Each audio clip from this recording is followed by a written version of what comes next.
Bienvenue dans l'Atelier du Sourire, le podcast du dentaire signé Ardentech, un podcast dédié à celles et ceux qui façonnent des sourires durables pour les patients. Je me présente, Christophe Queusseillan, gérant des 3 laboratoires et prothésistes dentaires. J'ai le plaisir d'accueillir Nicolas Gallet, l'expert en communication et dirigeant de l'agence Voilà Voilà. Bon Nicolas, merci d'être avec nous dans l'Atelier du Sourire. Salut Christophe, merci. Merci à toi de m'accueillir. Ouais. J'ai l'impression d'être une star et d'être dans la santé d'un coup là. Ouais, tu peux te présenter justement ? Ouais, Nicolas Gallet. Ouais. Je suis aujourd'hui à la tête d'une toute petite agence de communication à Bourgoin, près de Lyon. J'ai un parcours super atypique. J'ai travaillé en radio, en boîte de nuit. J'ai été DJ quand j'étais jeune. J'ai fait les premières booms, les anniversaires. Après, j'ai fait des plus grosses fêtes. Et puis, j'ai eu envie de devenir DJ, mais pro. Et j'ai découvert qu'il y avait une formation à Lyon, ça s'appelle l'UCPA AMS, donc c'est animateur musical et scénique. Ok. L'UCPA, habituellement, on s'est connu pour le sport. Ils forment des gens qui permettent d'encadrer du sport et d'apprendre du sport, mais ils ont aussi des centres de vacances, on les connaît comme ça, mais il y a aussi une branche qui s'appelle l'UCPA Formation, et dans cette branche-là, UCPA Formation, il y a la branche animateur musical et scénique, la formation que j'ai fait, et je suis dans les premiers de cette formation. J'étais la 6e promo, c'est le tout début, et c'était vraiment les débuts des DJ professionnels, entre guillemets. J'ai eu un CDI. À mes 20 ans, j'avais un CDI en boîte de nuit, ce qui est improbable pour ma génération, parce qu'il y a eu des époques où, quand on voulait travailler dans ce milieu-là, on n'avait pas de contrat. C'était très compliqué, c'était assez précaire finalement. Donc, j'étais tout de suite dans le bon bain là-dedans. Et puis après, c'est enchaîné la radio, la musique. J'ai fait de la production et j'ai fait beaucoup de vidéos aussi dans le cadre de ce métier. Ok. Bon. T'as vu, je parle beaucoup. Hein. Ouais, tu parles pas mal. Alors là, maintenant, on va parler Made in France, prothèse dentaire. Ça me parle beaucoup aussi. Ok. Donc, en tant que patient, on se demande presque jamais d'où vient notre prothèse. Ouais. Comment tu peux valoriser, en fait, aujourd'hui... le Made in France en prothèse dentaire. Le Made in France en prothèse dentaire, il est plutôt facile à valoriser. Tu sais, si on parle de voiture, c'est plus compliqué, par exemple. Mais par contre, je pense que pour le dentaire, c'est assez facile et en plus, c'est noble.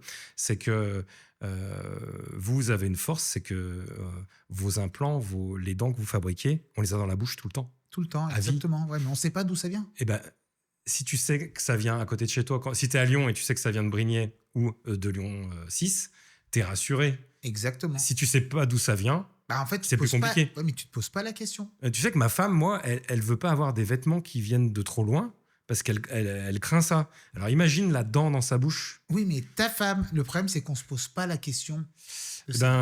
Pour la santé, je pense que ça mérite de se le poser quand même. Exactement. Et c'est pour ça que je dis que c'est facile, c'est qu'en fait, c'est facile d'accrocher les gens et de leur dire, mais tu sais d'où vient ton implant ? Tu vois ce que je veux dire ? Ouais, exactement. Mais alors, c'est quoi ? C'est un problème de message ou de perception côté patient ? Non, je pense que c'est un problème de prix. Par rapport aux problèmes que je connais et les discussions qu'on a déjà eues, je pense qu'en fait, il n'y a pas assez de lisibilité. On parle de prix et pas forcément de traçabilité. C'est-à-dire que je sais que la traçabilité est en option chez les dentistes et les chirurgiens dentistes. Et en fait, elle devrait peut-être être obligatoire. Parce que si tu informes ton patient que la dent vient de l'autre bout du monde... C'est obligatoire, je ne suis pas sûr. Je pense que ça devrait être obligatoire. Mais tu vois, là, mardi, j'ai vu un praticien. Il m'a parlé de... Il a 2 prothésistes. Un, c'est Ardentech. Et le deuxième, c'est de la prothèse d'importation. Ouais. Et je lui ai demandé, montre-moi de la traçabilité. Et il m'a montré un papier, il n'y avait aucun matériau, aucun numéro de lot, et il m'a montré un bout de papier. Et en fait, un bout de papier qui remet au patient, mais qui ne veut rien dire. Moi, quand je vais chez mon boucher, c'est écrit le nom de l'éleveur sur le bout de viande. Exactement. Tu te rends compte ? Ouais, dans la vitrine, c'est écrit Monsieur Machin. Et la dent la garde une dizaine d'années. Donc, je suis d'accord avec toi. Ce serait normal de savoir d'où ça vient. Tout à fait. Et si tu sais d'où ça vient, je pense que tu es sensibilisé. Et peut-être tu vas réfléchir pour le prix parce que c'est dans ta bouche. Quels sont, selon toi, les vrais points forts à mettre en avant et les erreurs à éviter ? Moi, les points forts à mettre en avant, c'est vraiment demander de la visibilité sur les produits. Et du coup, si tu es fabricant français, tu es gagnant. Tout à l'heure, avant l'émission, on parlait de mon boucher qui affiche le nom de ses éleveurs sur ses viandes. Si tu obliges tout le monde à faire la même chose, les patients, le patient qui est le client final, lui, il va dire non, mais moi, je veux pas une prothèse qui vient de l'autre bout du monde. Ça me paraît tellement logique pour moi que je trouve que c'est facile à défendre. Et en plus de ça, après, il y a un problème de fond, c'est-à-dire que nous, on forme des gens. Et que on sort du cadre de la communication, tout à fait. mais on forme des gens et on paye des charges en France. Et si ça revient pas dans le circuit français, ça me pose problème, moi. Bah ouais, exactement. Bon, maintenant, on va parler d'un autre sujet. Et Nicolas, dis-moi franchement, notre branche là-dedans, c'est compliqué pour la communication. Parce que, Ah oui. Regarde, je trouve que c'est pas sexy. Quand on veut mettre ça sur les réseaux, Insta, Facebook, t'as pas beaucoup de likes parce que c'est une dent. Même si tu fais une belle photo, même si tu fais une belle vidéo, tu mets une bagnole, tu mets une recette de cuisine, tu mets tout ce que tu veux, là, t'as du like. Bon, alors, Et t'as du partage. je pense que tu es sur la bonne voie. En fait, ce qui est important en communication aujourd'hui, c'est le format vidéo. Alors là, tu vas hyper loin. Tu proposes tout de suite un podcast avec l'atelier du sourire. Les vidéos marchent très très bien sur les réseaux sociaux. C'est le format qui marche le mieux.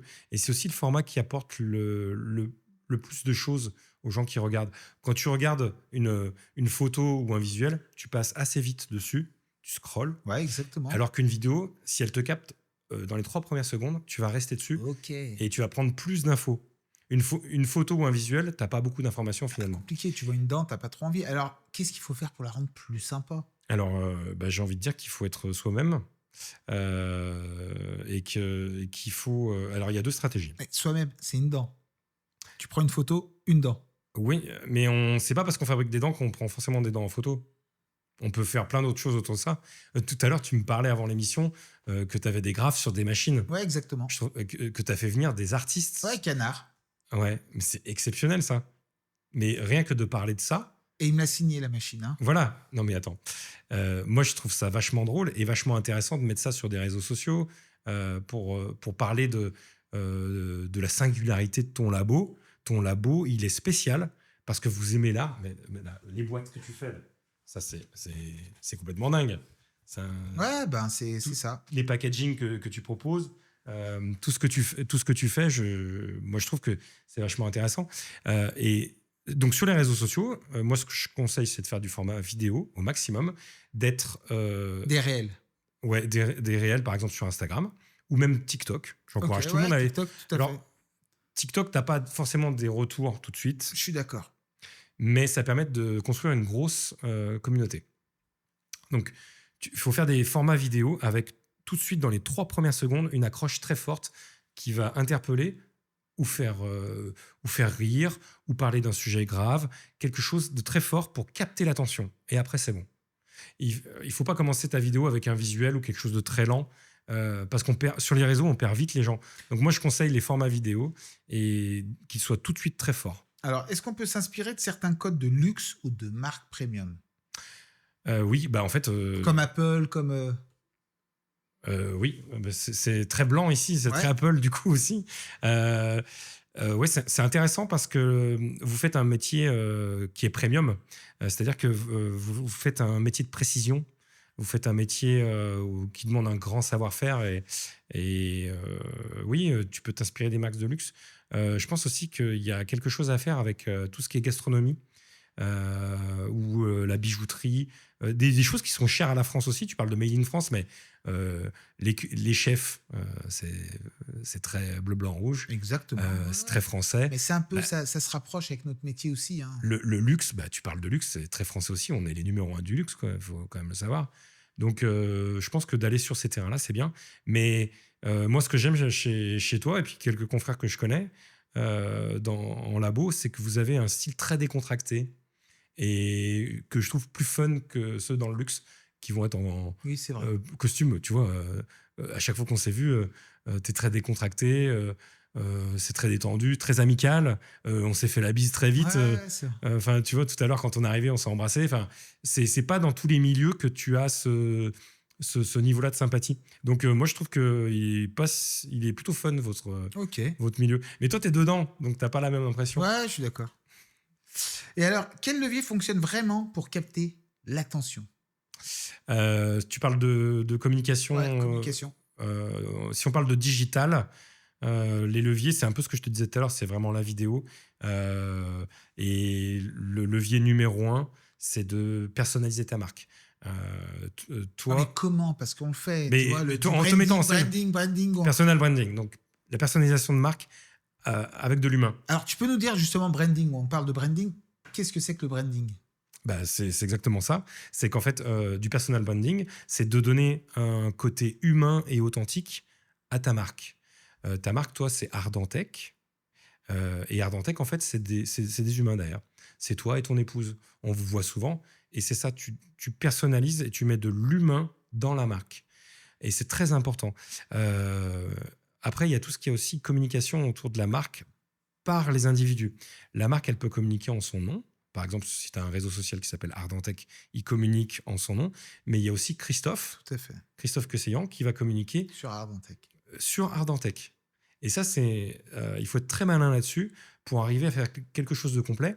Toi, avoir une vision personnelle du travail, du métier, du Made in France, et de parler de ça en ton nom. Et il y a aussi l'entreprise qui, elle, va parler en son nom, qui va délivrer des informations pro, mais de manière moins personnelle, si tu veux, plus factuelle. Donc, c'est tout ça. Le personal branding, c'est de l'humanisation vraiment de la marque. Et c'est très, très important. C'est ça qui marche.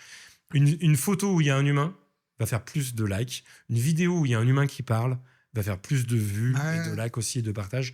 Et c'est tout ça qui fait que tu vas capter l'attention. Et on dit souvent, tu sais, que le prothésiste, c'est un ninja dans l'ombre. Et en fait, toujours là, jamais vu. C'est quand même nous qui fabriquons cette dent, tu vois. Ouais. Cette dent, ces sourires, et on ne sait pas. Vous êtes des artisans de l'ombre. C'est intéressant ce que tu dis parce que moi, j'ai découvert votre métier il n'y a pas si longtemps que ça.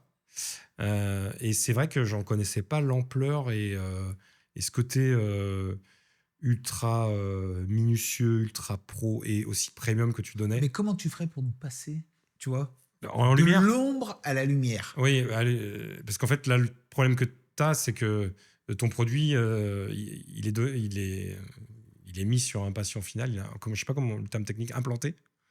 Comment poser? Il est posé sur il est posé sur un patient, mais toi, tu ne te connais pas.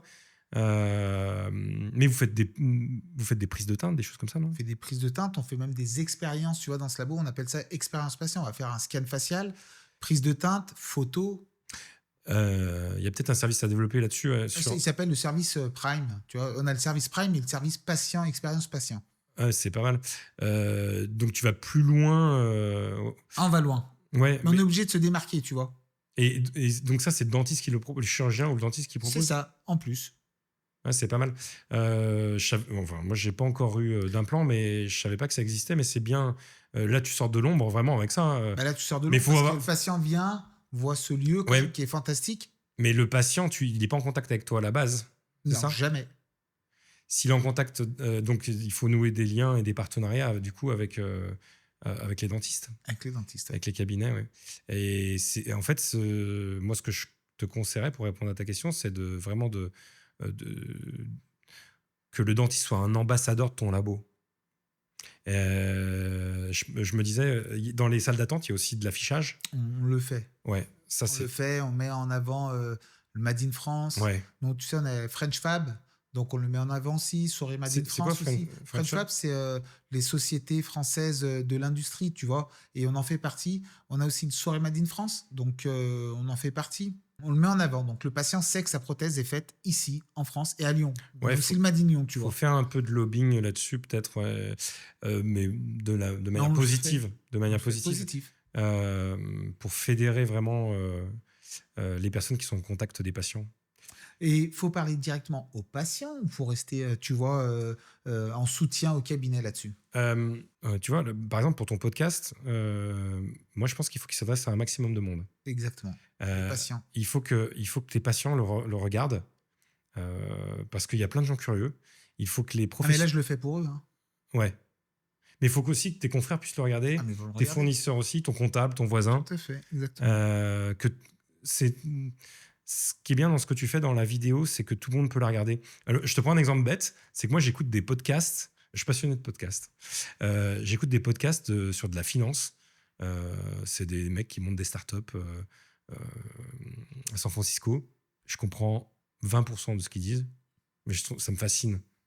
Tu vois ce que je veux dire? Ok. Et en fait, on peut aller aussi découvrir des univers ou des métiers qu'on ne connaît pas.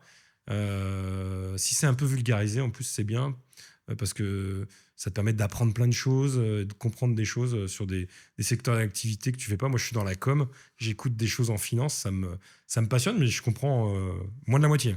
Alors, est-ce que tu crois à une approche plus humaine, plus incarnée, même dans un secteur réglementé? Vous avez les mêmes réglementations que dans la santé que les... Non. Non, On vous peut êtes faire libre. Ouais, on est libre. On peut faire de la publicité. Alors, tu sais, je fais aussi de la publicité au cinéma. J'ai fait 2 films pour Excellent. parler de traçabilité aux Ouais. patients. Et donc, tu as fait... Made in France, traçabilité. Au cinéma, tu as diffusé de la publicité avant les films? Avant, ouais, c'est ça. Ah, excellent. Et c'était quoi le truc? Bah, le truc, tu as un couple qui est au restaurant et tu as le gars qui offre un petit écrin, un petit bijou. Ouais. Et en fait, c'est pas un bijou, c'est une dent. Et à ce moment-là, tu as la femme qui sourit et il lui manque une dent. Et ça fait sourire toute la salle. Ok, Et elle excellent. parle de traçabilité, voilà. T'es content? C'est un beau lieu. Ouais. Franchement, j'ai bien choisi, je suis content. Pour toi, mon amour. Non, Marc, t'as pas osé? Si, T'es fou. elle est parfaitement à ta taille. Ardentech, le seul bijou qui vous fait vraiment sourire. Prothèse fabriquée à Lyon. Ah, c'est bien. Il y avait combien d'acteurs? C'était dans un vrai... C'est des vrais acteurs, tu as 2 acteurs, tu as toute une équipe. Hein. Il y avait le gars qui gérait les lumières, tu avais t'avais une régie, tu avais tout ce qui... Et le message, donc, c'était un message pour dire que Parler. le labo fabrique en France et C'est fabrique ça. à Lyon? Made in France, Made in Lyon, parce que tu avais une suite, mais bon, faut aller dans une salle à Brignais pour voir les deux vidéos. Ok, et c'est quelque chose qui existe toujours? Ouais, toujours Ah ouais, sur ok. 3 ans, on a un contrat de 3 ans. Ah, ok. Mais on essaye de trouver des petites idées pour parler à ce patient. Ah, mais c'est vachement bien. En termes de communication, vous êtes bien calé. Ouais. Bah, le cinéma est super populaire. Là, tu les touches avec l'humour en plus, tes patients. C'est ça. Tes patients finaux. Ah, c'est bien. Et ça leur rappelle aussi qu'il y a des... C'est pas évident pour tout le monde qu'il y a des labos qui fabriquent les dents. Les dents ne sont pas fabriquées chez ton dentiste dans une pièce à côté. Si, ça peut arriver. Ça peut arriver aussi. Ça s'appelle du chairside, ça. Ok. Donc, ça peut arriver aussi. Ouais, parce que en fait, ouais, il faut presque faire connaître le métier. Quand on s'est rencontrés, tu connaissais pas notre métier. Non, je connaissais pas. Et tu savais qu'on existait ou pas? Non. Non. Et maintenant, t'en penses quoi? Mais moi, je vous trouve ultra dynamique. Mais peut-être parce qu'on enregistre ce podcast aussi, j'ai cet effet-là. Et quand j'arrive dans ton labo de Lyon, là. Quand on parle du Made in France, ouais, les machines qu'on utilise, mais qu'est-ce que t'en penses de tout ça? en fait, ça fait très. Enfin, j'espère qu'on le voit à l'image, mais c'est très futuriste. Et si moi j'arrive en tant que patient chez toi, tu parlais de faire des teintes. Si j'arrive ici pour faire une teinte, je me dis, oh, c'est une bonne boîte, ça. Ils sont calés, les mecs. Ah bah, merci. Parce que en fait, ouais, j'aime aussi l'art, j'aime le design, j'aime la technologie. Je vois, tu as des objets personnalisés de partout. Il y a l'extincteur, je sais pas si on le voit à l'image, Ouais, un extincteur personnalisé, un joli lion bleu assorti à tout ça. Ouais, chaque détail. Parce ouais. qu'on aime, en Et fait. Tu sais, notre métier, en fait, nous, on aime quoi? La matière, on Ouais. aime toutes ces choses, en fait, le détail. Là, le vous êtes détail. des designers, des artistes, des artisans. Là, c'est un peu... C'est surprenant de découvrir tout ça quand tu connais pas. Bon, on va arrêter de parler 5 minutes de prothèse. Tu vois, selon toi, la communication, à partir de quand l'image dépasse le produit? Tout le temps. On est dans une... tout le temps. Ma réponse est tout le temps. On est dans une société qui montre tout. Et il faut être très très fort sur la notoriété de sa marque et sur son image en général. C'est horrible ce que je dis parce que j'ai l'impression d'être un marketeur un petit peu. La notoriété de ta marque, l'image de ton produit, elle doit être très très solide. Après, il faut qu'il y ait une vraie promesse derrière. Mais on va faire confiance avant. J'entends si souvent tu as une belle dire, image. Il faut raconter une histoire, Alors, Oui, mais pourquoi c'est si attends, important j'ai raconter une histoire? Attends, j'ai un flash pour répondre à la question. Ouais, Tu sais comment je choisis mon vin? vas-y. Aux étiquettes. Si l'étiquette est belle, Ouais, j'achète. Comme tout le monde. Ben voilà. C'est l'image avant le produit. C'est bête. Ouais, c'est du branding. Donc, c'est oui, ça? Oui, mais Ok. c'est notre métier à nous. Et moi, je suis le premier à me faire avoir finalement. Ouais, je fais pareil. Voilà. Je fais exactement pareil. Parce que si un vigneron qui m'appelle, il me dit ouais, j'aimerais bien avoir une belle étiquette pour vendre plus de vin. Et le prix Bien aussi, sûr. tu regardes le prix. Oui. Un petit peu. Ouais, un petit peu. Un aussi. petit peu. Tu Un vas petit pas. peu. Voilà. Je vais faire confiance, ouais. Je vais faire confiance si c'est dans une certaine zone de prix. Voilà, c'est ça. Ok. Ouais. Si c'est pas cher, je me dis c'est bizarre que ce soit pas cher. Bah, comme nous, en fait. Ouais. Et la comme palette, les elle est branches. restée au soleil pendant 2 mois. Qu'est-ce qui s'est passé? Ouais. Qu'est-ce qui fait la différence entre un bon produit et une vraie expérience? Un bon produit, une vraie expérience. Regarde. Alors, Et juste comme ça. Un bon produit, le petit pois. Un petit pois. Et actuellement, comment on raconte cette histoire du petit pois? Comment on va ramasser ce ça, petit pois? Comment on va. ça s'appelle le storytelling. Voilà. Le storytelling, c'est toute l'histoire que tu mets autour du produit. Et c'est vrai que c'est très important, même pour. Je suis en train de me rendre compte que avec ce média que tu es en train de faire, tu vas le créer, ça, raconter l'histoire de tes produits. Parce que là, tu m'as invité pour parler de communication et de mon approche un peu marketing de tout ça, mais de ce qu'on fait là, tu t'en dis plus finalement sur ton métier et les produits que tu fabriques et toute l'énergie que tu vas mettre dedans. Donc ça, c'est du storytelling aussi, que de faire parler et de parler autour de ce métier. Je pensais aussi, là actuellement, c'est quoi? C'est Intermarché. Il n'y a pas le loup, il n'y a pas une histoire aussi derrière. Il y a pas... Ils ont frappé un coup de maître avec leur loup, un loup made in France. Mais pourtant, tu avais plein d'histoires. Tu Ouais. avais les végans qui étaient là. Pourtant, l'histoire était simple. C'était on se retrouve tous pour manger. Voilà. C'est ça, non? Oui, c'était très très bateau et ça a bien fonctionné parce que c'était très simple. C'est un carton mondial, hein, cette pub du loup. Hein. Ça a été repris partout. Et quand ça m'a fait rire, ton histoire de la dame qui lui manque une dent. C'est dans ta pub. Mais tu vois, leur histoire de loup, eux, ça a dépassé les frontières. Tout le monde s'est approprié. Tout le monde s'approprie. Ouais, faire la peluche. Les marques qui réussissent, elles arrivent à faire que les gens s'approprient leurs produits et leur image. C'est complètement fou. Il y a une marque qui me fascine, qui est Burger King. Je suis même pas client.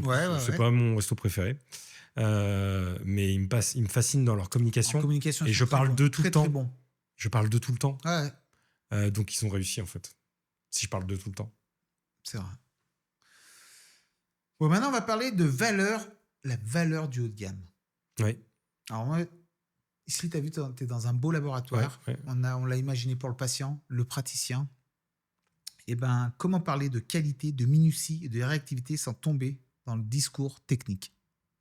Alors, c'est très intéressant ce que tu dis parce que j'ai eu donné des cours de prise de parole et c'est ce qu'on apprend en prise de parole, c'est à ne pas être trop technique parce que la technique, c'est chiant et tout le monde ne comprend pas. Tout à l'heure, j'ai parlé de vulgarisation aussi. C'est très important de pouvoir se mettre à la hauteur de tout le monde d'un point de vue du langage et de ce qu'on dit pour que tout le monde puisse bien comprendre. Et des fois, les messages les plus simples sont les meilleurs. Même donc trop parler de technique, c'est très chiant, et 2, tout le monde ne va pas comprendre, donc tu vas capter moins de gens. Et selon toi, qu'est-ce qui définit plus le haut de gamme? Qu'est-ce qui définit le plus le haut de gamme? Tout à l'heure tu as parlé de Made in France. Pour moi, la France, c'est quand même le pays du haut de gamme. J'ai pas une voiture française, tu vois, mais j'en suis pas content non plus à 100%. T'as quoi? J'ai une voiture américaine. électrique. Ok, Une ok, Tesla. ouais, une Tesla. Et non, je suis pas satisfait à 100%. J'adore cette voiture, hein. Mais pour moi, la France incarne bien Ouais, le luxe et le premium quand La même. qualité. Ouais, la qualité. La qualité, bah, j'étais baigné là-dedans. Quand En j'étais fait, on gamin, a tellement de normes aussi, tu sais, pour avoir cette qualité. c'est chiant ça. Ouais. Là, Et on essaye de les respecter surtout. Ouais, mais vous avez vu que vous êtes dans la santé, ça doit être encore plus complexe. C'est plus complexe, mais il y en a qui arrivent à la détourner quand même. Hein. Et attends, est-ce que les labos qui sont à l'autre bout du monde, ils ont les mêmes règles que toi en Pas France? du tout. Pas Ah, du c'est- tout. Et le pire, c'est que tu vois, Ça, c'est un bon argument, ça. Tu as même des labos français qui envoient à l'étranger. Ouais, Ça ouais. revient chez nous. On change juste un packaging, tu vois, on met un petit supplément et puis au final, Ah, mais c'est Made in France. Et pourtant, ça vient du bout du monde. Bah, regarde, je reprends l'histoire de mon boucher. Tu vas pas acheter de la viande qui a été fabriquée à l'autre bout du monde, étiquetée en Allemagne et arrivée en France. Ben, C'est débile. ouais, c'est débile. T'as pas envie. T'as pas envie. Je suis d'accord. Donc, la cause est noble et en plus de ça, je pense que tout le monde peut la comprendre. Et si c'est le plus dur, peut-être, c'est de bien expliquer, de bien faire passer les messages. Ça, c'est peut-être le plus complexe. Bon, maintenant, tu sais quoi, on va parler de comment faire comprendre aux patients ce qu'on voit pas. Par exemple, regarde, une montre, le mouvement d'une montre, on le voit pas, on sait pas qui l'a fait, comment ça marche. Et ben là-dedans, c'est pareil. Tu vois, le dentiste l'a posé, mais derrière, c'est le prothésiste qui l'a fabriqué. Et comment on peut lui faire comprendre que derrière, c'est du travail. Travail de qualité. Saint-Exupéry, il disait l'essentiel est invisible pour les yeux. Mais en fait, je pense pas qu'il faut pas se complexer avec ça. Quand tu vas dans un super restaurant, tu vois pas toutes les petites mains derrière. Mais on veut exister aussi, tu vois, on veut... Oui, mais bah là, du coup, là, avec ça, avec ce podcast, je pense que tu vas arriver à exister et à le faire. Donc, c'est bien. Bah, aujourd'hui, pour exister, il y a le digital. C'est extraordinaire. Tout à l'heure, on a parlé d'informer les patients. Les patients, c'est ceux qui vont chez leur dentiste et leur chirurgien dentiste. Donc l'origine de la fabrication, c'est un bon point d'entrée. Ouais. Non, mais en fait, il faut nouer des partenariats avec... faut que les dentistes ils disent qu'ils travaillent avec vous. Mais je suis d'accord. Dans leur salle d'attente. Je suis d'accord. Mais dans les salles d'attente, c'est fait. On met déjà ce qu'il faut, tu Ouais. vois. On essaye de faire le nécessaire. Mais en plus, pour eux, c'est un gage de qualité. Tu vas chez ton dentiste et... Ah, mais moi, c'est ce que je ferais. Et c'est Si je écrit vois- prothèse Exactement. fabriquée à Lyon, tel labo, Ah, mais j'y vais. avec un petit QR Ah, mais j'y code. vais. Quand, au lieu de regarder Paris Ouais. Match, tu regardes le site du labo, Regarde le site, c'est ça te magnifique. rassure, tu vois que c'est Ouais, je clean, suis c'est d'accord. propre. Tu as une photo de l'équipe sur le site internet, Super. des formations professionnelles, mais tu vois les vrais gens. Ça, Après, c'est une bonne tu as un lien pour aller sur les réseaux sociaux du labo. Hop, tu vois des vidéos, Ouais, c'est une bonne idée. des fabrications de dents. Ah, mais moi, j'y vais tout de suite. Hein, tu vois, là. Alors, attends, on n'a pas parlé d'un truc tout à l'heure. Moi, j'adore regarder, par exemple, mon TikTok. Il n'y a que des fabrications de pièces mécaniques. Le principe des réseaux sociaux, c'est que quand tu regardes une vidéo, par exemple, mon Instagram, Toujours, c'est ouais. la F1. T'aimes bien la F1 aussi, je Ouais, crois. moi aussi, j'aime bien. Ouais. Mon Insta, c'est très F1. Je regarde tellement de vidéos de F1 sur T'as que Instagram, ça. j'ai que ça. Ouais. Et sur mon TikTok, j'ai des pièces mécaniques. Des gars dans des usines. Auto.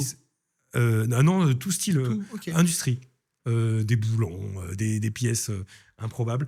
Et ça me passionne, j'adore regarder ça. Donc, je comprends pas forcément tout ce qui se passe, mais s'il y a un côté satisfaction un peu et relaxant de regarder les tours, Ok, les mouvements, les fraises, ok. les machins. Et peut-être Bah, que t'as dans qu'à venir au labo, hein. Ça te fait du bien. Bah ouais, c'est ce que j'étais en train de Voilà. dire en parlant avec toi. Dis-moi. Je rembobinais un peu la bande sur les questions d'avant. Montrez votre métier. Enfin, vous montrez-vous, c'est très important, mais montrez aussi le métier. Il y a rien de confidentiel sur. Pas du tout. Eh ben, faut montrer. Confidentiel, c'est le patient. Il faut pas donner le nom du patient. Mais Oh, sinon, tu y a sais ce rien que tu de- fais? Tu mets ton téléphone quand tu es en train de faire une fabrication, tu mets ton téléphone qui filme et tu peux faire des accélérés ou donc des timelapses. Tu sais, c'est plein de photos qui vont faire en accéléré. Donc tu vois l'évolution du travail, c'est super intéressant. Et je suis sûr que ça, Ça peut être sympa. T'as raison, tu t'as peux raison. faire C'est des- une bonne idée, ça aussi. tu à peux faire prendre. des trucs comme ça. Et aussi des vidéos comme ça Moi, je te parlais Tu de penses que TikTok. le patient, il va regarder sa dent, ça peut être marrant aussi. Il va. C'est pas le patient qui regarde sa dent, mais c'est peut-être de futurs patients Qui vont se dire, je veux que ma dent soit fabriquée comme ça, en France. en France. Parce qu'on voit les gens. Il faut humaniser à fond. On voit les gens, on voit le. Si c'est Mais pour tout- moi, le Made in France, si tu c'est sais ce que high-tech c'est comme aussi ça. C'est la matière. La matière. Parce Mais qu'en oui. fait, au bout du monde, il peut travailler comme nous. Mais derrière, quelle matière ils vont mettre? Comment sensibiliser, tu vois, le patient sans faire peur? Sensibiliser sans Sans faire. faire peur. Sans lui dire, bouh, c'est pas bien d'acheter des dents étrangères. Ouais. Mais il sait pas, le pauvre. Non, mais en fait, il faut vendre vos qualités. En fait, rien que Made in France, pour Mais moi, c'est pas qu'on existe, oublie pas. Ah oui, ça démarre de là. Tu vois, c'est Euh, on est le ninja. Ninja de l'ombre. Voilà. Mais on tourne un peu autour de la même question, c'est comment faire connaître ce métier. Mais la réponse, elle est aussi dans ce qu'on est en train de faire, ce que je te disais. tout à Ouais, l'heure. je suis d'accord. Ouais. Je te donne un dernier défi. Ok. En un seul mot, pour parler de sourire et donner envie d'écouter plus que de zapper, ce serait lequel? Moi, je suis étonné de tout ce que tu fais autour de ton métier. Et je trouve ça assez passionnant. Ah, mais moi, je m'éclate. Hein. Mais ça se voit. Je m'amuse. Ça se je voit dans m'éclate. la J'ai déco. une belle équipe, Non, mais tu vois. C'est la première fois que je vois autant de C'est le détails. nom de ma société, art, dans, tech, et surtout tech, c'est ECK. Ouais. Elisabeth, Christophe, Queseyan. C'est vos initiales. Le détail. Et le détail. Et c'est cette petite folie là qui me donne envie, moi, de regarder ce que tu vas faire. Ok. Ça change de l'ordinaire. Moi, je touche, je fais plein de choses, mais ton métier, je le connais pas. Donc, la curiosité va me faire regarder. Et sachant que c'est toi et que tu pars dans tous les sens et que tu as plein d'énergie, je trouve que ça colle. Oh, bah, merci Nicolas pour cet échange. Bah, merci à toi. Et l'objectif de l'atelier du sourire est simple. C'est la première fois que je suis invité à un podcast d'un labo dentaire. Ouais, c'est sympa. Et toi, t'en fais en plus, hein. Tu fais Ouais, des oui, podcasts. ouais. On fait un peu de pub. Oui, si tu veux, avec plaisir. Hein. La boule à facettes. Oui, La Boule à Facettes, Ok. c'est un média qu'on vient de lancer autour de l'événementiel, de la nuit, des DJ, Ouais, c'est un autre art, mais sympa. voilà, celui de la fête. Sympa. Ouais, Ouais. exactement. Donc, l'objectif de l'atelier du sourire est simple, montrer que derrière chaque sourire, il y a un travail minutieux, des choix précis et des femmes et des hommes engagés. Ah, des humains. Si cet épisode vous a parlé, abonnez-vous et surtout, prenez soin de votre sourire. Il raconte bien plus que vous ne l'imaginez. Et surtout, les amis, n'oubliez pas ce qu'on vous met dans la bouche.